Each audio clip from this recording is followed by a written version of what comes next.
quiero hablar, la verdad quiero dividir mi plática en tres partes. Uno, la parte técnica de cómo funcionan las elecciones en Israel, qué es un umbral, y después hablar sobre los temas importantes del día, qué va a pasar, qué tienen que hacer, a qué cosas tienen que poner atenciones y cuál va a ser quizás la coalición final, que no sabemos todavía.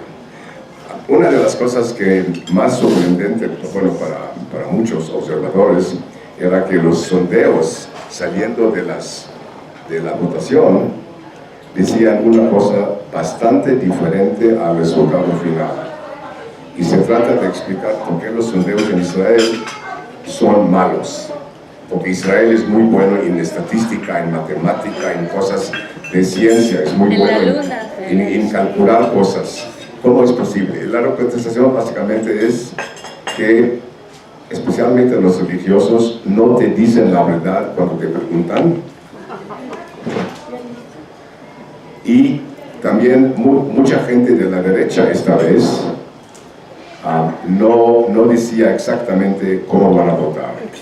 Y quizás, la verdad, esto no sabemos, cambiaron su opinión en el último momento también, es posible. Bueno, en total fueron 4.335.000 votantes. Israel tiene un umbral donde tienes que calificar para poder tener un asiento en la Knesset con 3.25%. Esto significa en números 140.898. ¿Por qué pongo énfasis en 898? Porque en un sistema como israelí, donde el umbral es tan importante para poder calificar para la Knesset, hay veces, por ejemplo, los dos que no llegaron a entrar a la Knesset, perdieron quizás por menos de 1,000 votos. Entonces estamos hablando que sencillamente dividí el total de votantes, 4.335.320, entre 120 asientos, porque son 120 asientos en la Knesset.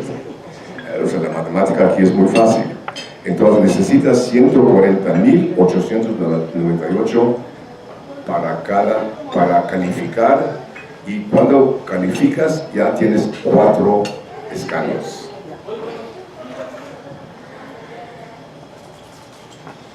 Habían, como empecé a decir, 47 partidos que empezaron, y entonces muchos de esos partidos obviamente no llegaron al umbral de 3.25%.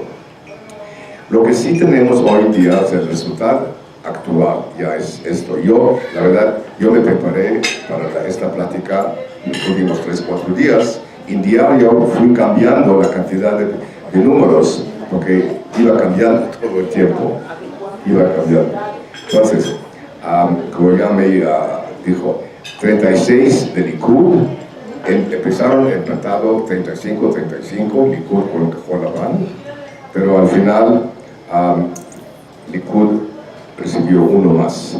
Shas, que es el partido religioso de los Mizrahim, gente del Medio Oriente, 8. Y el líder de ellos es Deri. Deri es una personalidad, punto. Ya estuvo en la cárcel, ya salió de la cárcel, ahorita ya está otra vez en la Knesset, y es una personalidad problemática. Pero total, él es el jefe de este partido, tiene 8 escaños. Judaísmo Unido, lo que era antes Agudat Israel, 7. La Unión de Partidos de la Derecha, 5. Israel Beitenu, que es Lieberman, el ex ruso ucraniano, 5 escaños, y Culano de Cajlón, que es el secretario de Economía ahorita, 4. En total tenemos entonces así 65 escaños a la derecha, y tenemos 35 de Cajol Labán, 6 de Labor, que es una cachetada enorme del público israelí hacia Aguda. Acuérdense que Aguda fue el partido de los primeros casi 40 años del Estado. Era el partido. Mapam, Mapai, todos esos partidos de Ben-Gurión eran básicos para el Estado. Hoy, 6 escaños. Y Meretz, otro partido chiquito a la izquierda, 4. Total. Son 45 escaños para la derecha, no contando los 10 de los árabes. Con los árabes son 55 escaños del centro izquierda y de la derecha 65. Es muy importante tener esto en la mente porque al lado van a ver por qué, por ejemplo, nada más una idea, si Lieberman con 5 no recibe lo que él quiere, él puede hacer caer la coalición. ¿Qué pasa entonces en este caso? Este tipo de estructura electoral le da muchísimo poder a partidos muy chiquitos y pueden negociar para sus deseos de qué secretaría quieren, etcétera, muchas cosas, pero esto le da mucho poder a partidos chiquitos que complica mucho el escenario político de Israel. Hay un poquito más tecnicismo aquí, que como son 120 asientos, no siempre el porcentaje de votos suma 120.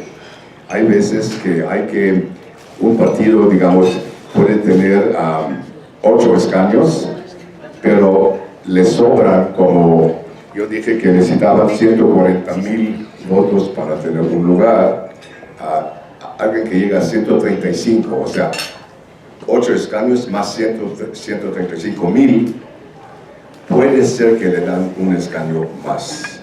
Hay una especie, no pasa muy seguido, pasó esta vez también, porque siempre es muy difícil llegar siempre a números exactos, 120, pero la foto sí es 99% real, es lo que es. Ok. Ahorita, ¿hay algo de preguntas sobre la cosa técnica? Pues ya quiero pasar esto y ir a otras cosas. Se me hacen mucho más interesantes e importantes. Ok. Entonces, Netanyahu tiene en su poder ahorita 65 escaños, siempre y cuando él les da a todos los partidos lo que ellos quieren, lo que ellos buscan. Y la primera cosa que Netanyahu va a tratar de hacer, y tiene como 40 y tantos días para formar la coalición. Ha pasado en el pasado, ha pasado que no llegaron a una coalición a tiempo y se fueron al segundo turno. Por ejemplo, el presidente de Israel, el presidente de Israel decide quién forma la coalición. Él tiene que preguntar a los líderes de cada partido quién quieren como primer ministro. Cuando ya la mayoría dice una persona, ya no hay duda. Pero hubo casos en el pasado donde por un voto otra persona ganó la elección. Entonces son tecnicismos que pueden ser interesantes, pero a la larga así funciona el asunto en Israel. Un poquito complicado, muy judío yo diría, muy judío. Bueno, entonces el primer asunto para Netanyahu, en mi opinión, es este. Él está acusado, como ustedes saben, de varios delitos legales, de robo, de influencia, de potencia, cosas de ese tipo. Corrupción, una corrupción, ok. 3 casos, caso 1000, 2000 y 4000. Ahorita voy a llegar a 3000, que es nuevo y muy importante. Ok, lo que Netanyahu va a tratar de hacer es que la coalición, una vez que ya terminó la negociación con ellos, que votan algo que se llama, en Israel se llama the French Law, porque empezó en Francia esta regla, que un primer ministro ¿cómo se dice? En funciones, gracias. En funciones no puede ser juzgado. Es el fuero. ¿Ah? El fuero. El fuero, exactamente, algo que aquí en México sabemos que es esto, pero en Israel no existe esto hasta ahorita, y su primer chamba va a ser esto, porque si no, el procurador de Israel, Mandelblit, piensa que hacia finales de este año ya va a haber un juicio contra Netanyahu. Entonces es importante para él tratar de pasar esta regla. Obviamente, para poder pasar esta regla, no todo el mundo está de acuerdo con este asunto. Entonces ahí va a haber mucho teje-maneje, ¿sí? Entonces eso es muy importante, y entender qué quieren y qué puede dar Netanyahu cuando alguien como Lieberman, por ejemplo. Porque Lieberman resulta que él ahorita tiene el caballo en sus manos, porque él tiene 5 escaños. El total de la derecha son 65. Si él decide no, se puede caer la coalición. Tiene que tener 61. Tiene que tener 61. En este caso, digo, hay otras opciones. Hay opciones que ahorita los voy a mencionar. Okay. Mencioné que es un caso 1000, 2000 y 4000 que quieren meter a Netanyahu en problemas por razones de corrupción. El caso 300 es quizás el más importante de todos. ¿3,000? Se trata de la compra de submarinos nucleares alemanes. Y aquí hay 2 cosas muy importantes. Uno, Alemania también quiere venderle a Egipto estos submarinos. Pero había un arreglo entre Alemania e Israel, que Alemania no le va a vender a ningún país árabe un submarino nuclear sin el ok de Israel. El problema es que Netanyahu dio el ok para que Alemania pueda venderle a Egipto submarinos, o sea, lo último de submarinos, lo último de tecnología. La última generación. Y no consultó ni con su ministro de Defensa, ni con el jefe del ejército, el Ramatkal. No consultó. Y ahorita, hace unos días antes de las elecciones, dijo, es que hay cosas que son tan secretas que nada más el primer ministro puede saber de ellos. Que fue un pretexto, a mí se me hace, muy egoísta, muy equivocado. Muy dictatorial. Muy dictatorial, si quieres decirlo así. Ok, ese es uno. Otro, sobre este asunto de los submarinos. Israel tiene un arreglo con Alemania desde la Segunda Guerra Mundial, después de la Segunda Guerra Mundial, que Alemania le va a pagar a Israel indemnizaciones. En el momento que se decidió este asunto, existían 2 Alemanias, occidental y del este. Federal y democrático. Bueno, general y democrático. O sea, East and West, como se dice. ¿Okay? Y Alemania ya se arregló con Israel desde años. Alemania occidental se arregló. Alemania oriental no, en aquel entonces no quiso pagar nada. Una vez que se juntó los 2 alemanes, aceptó a Alemania pagarle a Israel la parte que tenía Alemania oriental. La suma llega a $19,000 millones. Un burócrata que se dedica en Israel a trabajar todo el asunto de las indemnizaciones de Alemania hace... Hay dos indemnizaciones, estatal y personales, ya saben esto. Okay. Entonces, este burócrata israelí, trabajando en muchos gobiernos, escribió un artículo hace poco, una semana, nada más. Hace la siguiente pregunta. Los primeros 2 submarinos de Israel se pagaron con dinero que Alemania Occidental le debía a Israel, en parte.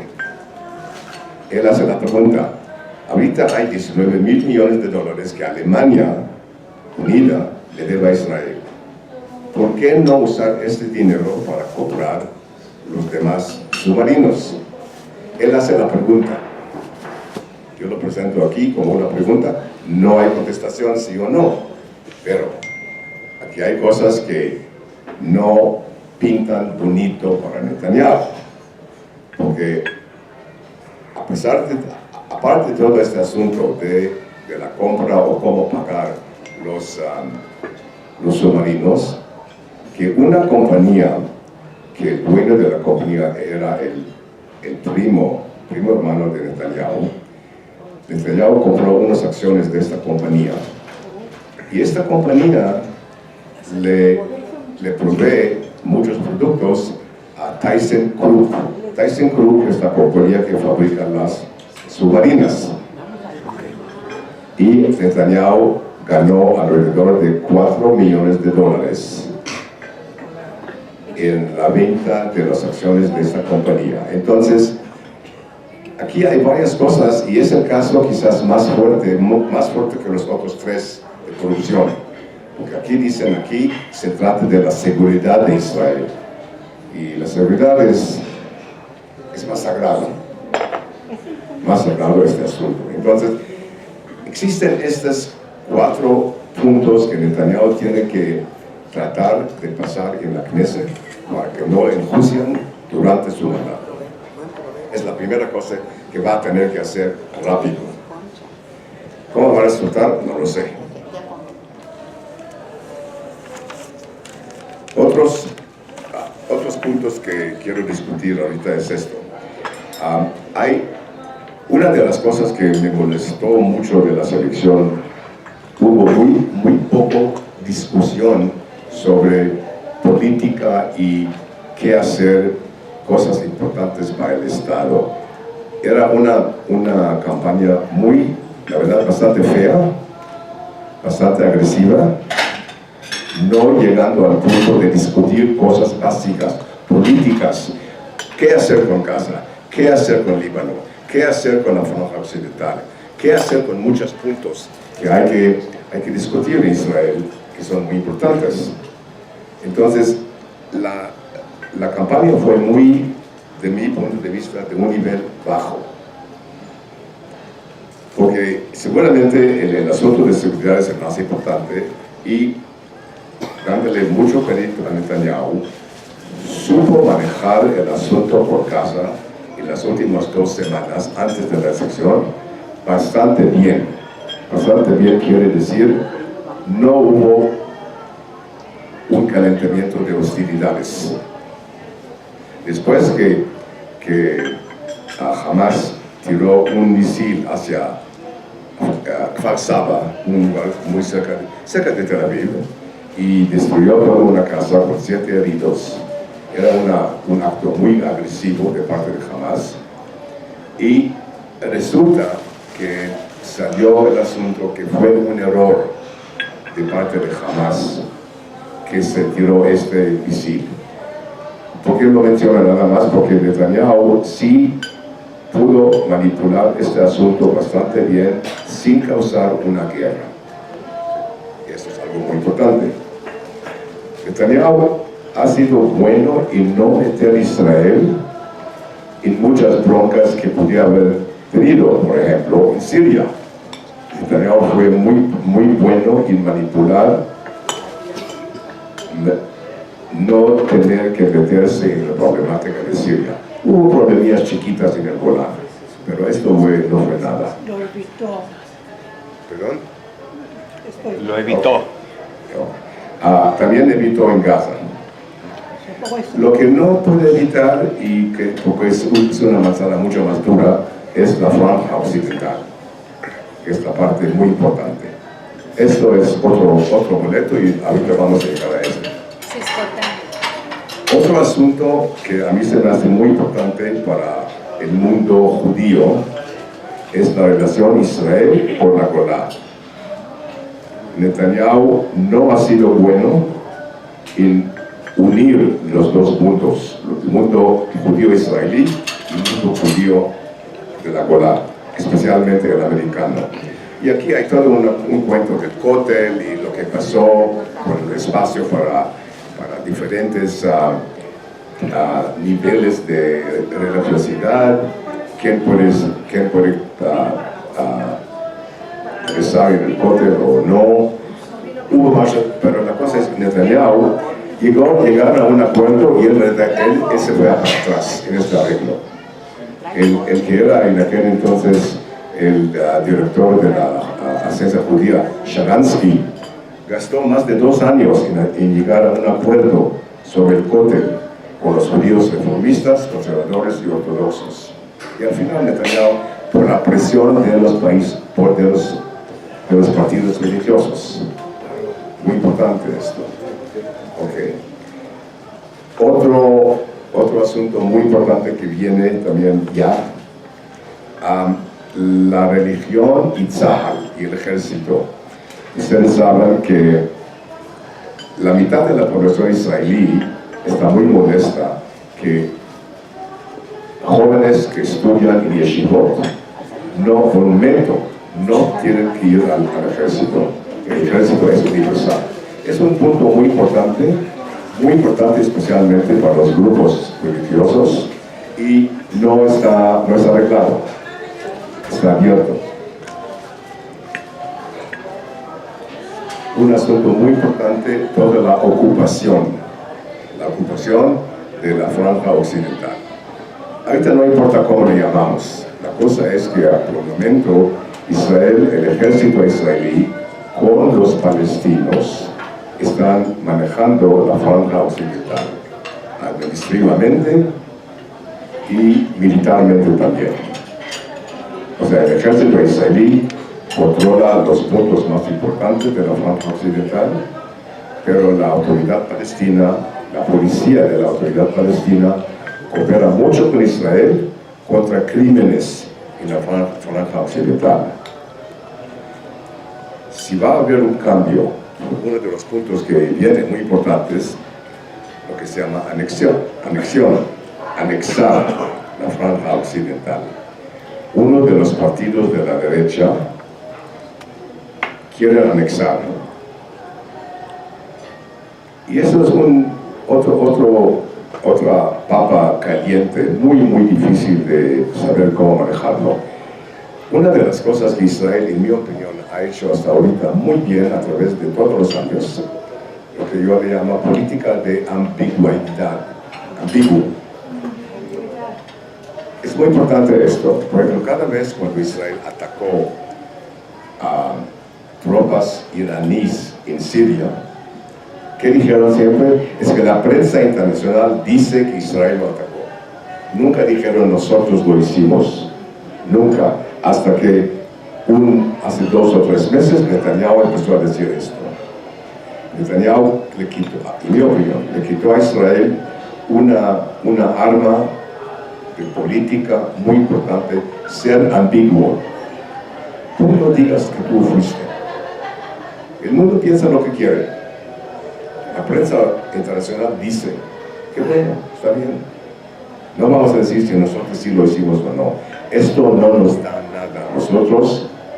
El mundo, la verdad, sabe que Israel fue, pero una cosa es saberlo, otra cosa es decirlo oficialmente. Es muy diferente.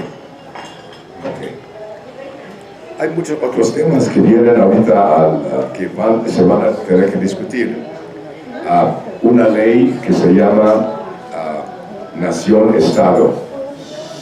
Una ley muy importante que básicamente dice, y así lo interpretó Netanyahu, Israel es el Estado de los judíos solo. La palabra solo. Lo dijo. Obviamente hay, por ejemplo, los druses. Es un grupo muy importante, muy leal a Israel. Ha peleado en todos los ejércitos y todas las guerras. Ha perdido vidas. Y se sienten muy divididos ahorita del pueblo judío, porque si es nada más para judíos, ¿dónde estamos nosotros? ¿Y dónde están los casi 2 millones de árabes en Israel? Digo, son temas gruesos que hay que atacarlos, hay que discutirlos. Y como estás en manos quizás de unos partidos muy individualmente pensando nada más en sus cosas, en su política angosta en vez de política amplia, es una papa muy dura que él va a tener que arreglar esto. Hay muchos otros y hay otros temas que obviamente que hay que discutir, pero quería mencionar uno más que viene ya. Y esto es con nuestro amigo del norte, con Mr. Trump, o su yerno, no sé cuál de los dos. O sea, el americano ha tratado de no decir mucho sobre cuál es el plan del siglo, como le llaman, el plan del siglo. Trump creo que quiere anunciar el plan del siglo ya. Y esto va a ser muy difícil para Israel. Yo prefiero que sea mejor para Israel que no lo anuncian. ¿Por qué? Porque sabemos de antemano que Israel tuvo mucho input en qué contiene este plan del siglo y los árabes no. Los árabes ya dijeron que Estados Unidos está fuera del juego, según nuestras perspectivas, porque están demasiado en favor de Israel. No es un empire correcto, justo, balanceado. Pero Trump creo que va a querer hacerlo. Entonces, aquí otra vez Netanyahu, que tiene muy buenas relaciones con Trump, quizás demasiado buenas relaciones, en mi opinión, y ahorita lo voy a decir porque seguramente están cocinando algo que no sabemos exactamente cómo va a llegar. La cosa es esto, con la franja occidental, que hay 2.7 millones de árabes que viven allá, palestinos que viven allá, es el paquete más grande. ¿Qué vamos a hacer con esto? ¿Cómo vamos a manejar esto? Si la derecha extrema pide anexar, y Netanyahu les da la razón, eso significa un cambio drástico a nivel mundial, y bastante anti-Israel. Y la verdad, ¿qué va a hacer Israel por casi 3 millones de palestinos, aparte de los 2 millones que tienen en casa y otros casi 2 millones en casa? Es un paquete muy grande que sería mejor ser ambiguo, no decidir, déjalo así. La verdad, por el momento, por ejemplo, la presión del mundo que Israel salga de los territorios ha disminuido algo. No están el primer nivel de